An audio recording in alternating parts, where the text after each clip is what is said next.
Good morning. That's not a filter. That's just humidity. It's officially end of June, almost July here in Florida, and I'm usually sweating before I even get to the gym. How about that? Anyway, so I was going to answer some questions that I got via email and Instagram yesterday, and one of them was Susan. I have a lot of Susans in my life.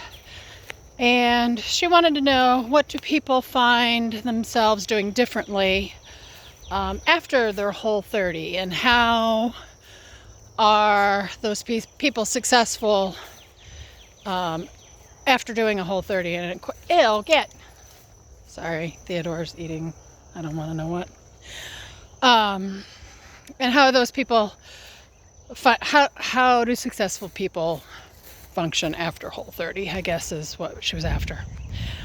And I've talked a lot about food freedom and templates after food freedom, but I'm going to give you some scenarios. And the first thing I can tell you is people that know that they've got a lot of issues will sometimes do a Whole60, where they will do a complete 60 days, then do their reintroduction and find out what foods are not best for them. While you're not supposed to be on Whole30 all the time and you're not supposed to bounce around on it, I think this is a really good strategy if you know you've got thyroid issues or a diagnosis or disorder, or you just know you need extra time to heal. That 30 days, that being on an elimination diet for more than 30 days might be good for you. And I definitely screen those people, because I don't want somebody to be on it for 60 days just because they think it's a good idea. I mean, there has to be legitimate reasons why. So that's one option, but let's just go with, you did a Whole30. The biggest part is to make sure that you do a reintroduction properly, because I'm going to say that about 50% of people probably don't. And I actually end up coaching a lot of second-timer and third-time-arounders because they didn't do it right. They didn't do reintroduction properly the first time. So that's the bulk of my coaching people. So if you do reintroduction properly and there is a schedule, you will, at the end of that, have a fairly good idea, more than a fairly good idea, of what foods are not good for your body. Maybe you reintroduce dairy and you realize that dairy is not your best choice. So what does that mean going forward? So let's just use the example of somebody who knows gluten and dairy are not something they should have in their diet all the time. Okay. Let's just make that me. All right. So I know that I can get away with some dairy, and I have a thyroid condition, so gluten's probably not my friend. Let's go with that. So how I would do my food freedom is, husband says, let's go to Culver's, which happens a lot. So we go to Culver's. I get a hamburger with a gluten-free bun, because I know gluten's not my friend, and I know that with a thyroid issue, gluten and grains are not good. So I really try to stay away from those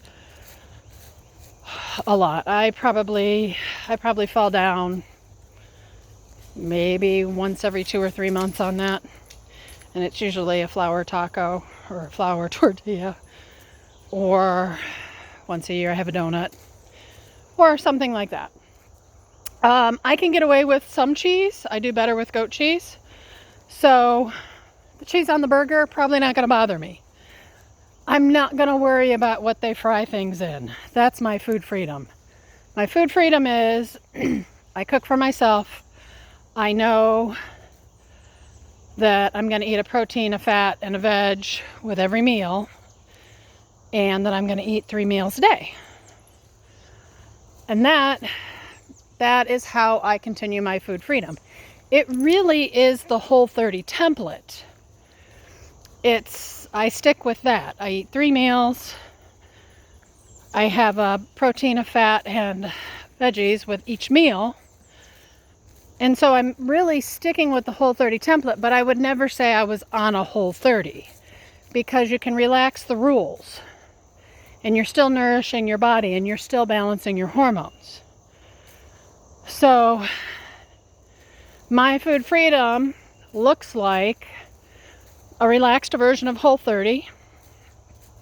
If I want to have some maple syrup, if I want to have the occasional cocktail, things are just more relaxed. When I'm faced with, do I want to have these things, I take a deep breath and go, do I want to have a drink tonight?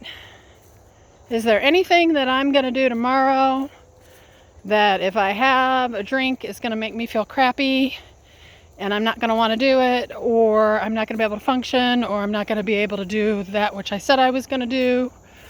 Or in the case, if you're a person who dairy really isn't a good thing, if you have ice cream and you know you're going to be in the bathroom the rest of the day or the next day, you have to think about those things. You've got to think things through. Also, a good little tidbit is the 1 bite rule. So, I love donuts. Somebody may bring in a donut and it might be the most delicious looking thing. And I just think to myself, yes, it's worth it. And I take a bite and it's stale, or it's just really not that good, or it's not all the angels singing and whatnot that I envisioned, and so it's not just not worth it. So I have the 1 bite and I go, that's enough, thanks. So I don't damage my body on something that's not completely worth it. So to recap, your food freedom, if you felt better on Whole30 and if it did help you feel better, is basically just a continuation of the Whole30 rules or the Whole30 template, relaxed, and that you can go to a restaurant and not quiz the waiter on what kind of oils they use and whatnot. It's a relaxed version of Whole30, minus those things which you know are not good for you. And after your Whole30 and after your reintroduction, you need to experiment with different foods and see what works and what doesn't work for you. A place where I think we could do better is nightshades. Now, nightshades are tomatoes, potatoes, eggplant, peppers, some spices, and what are we doing, guys? Okay, sorry.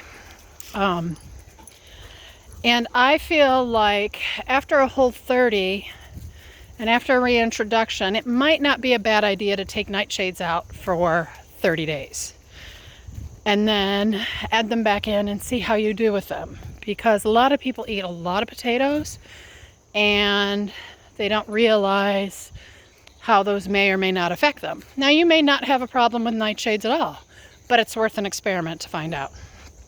Same thing goes with eggs. Some people have a problem with eggs. On Whole30, we eat a lot of eggs.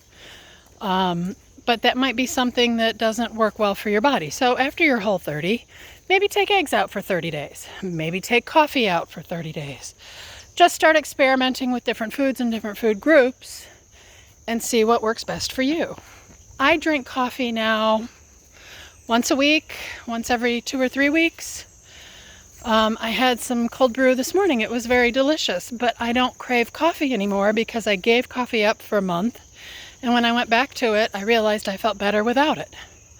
Now I will enjoy it from time to time, but I don't do it every morning because I found that it's not best for my body.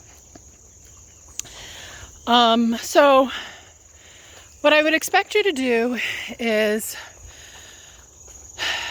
you do your Whole30, you do your reintroduction, you figure out a plan, and I'm certainly happy to help you figure that plan out. And then you start experimenting, and experiment with a bunch of things. And I'm always here to help you. I've got a lot of knowledge in other areas too. So, you know, if you want to do carb cycling or intermittent fasting or any number of things, I'm happy to help you with that. But you should keep experimenting over and over and over again. And that's what your food freedom is. Just fine-tuning your diet and your nutrition to see what's best for you. Look at these two. How cute are they? Does that help? Did that answer the question? I hope so. All right, I will talk with you very soon. I think this is probably going to be too big for IGTV, so I will put it on YouTube. Okay, bye guys. Have a lovely day.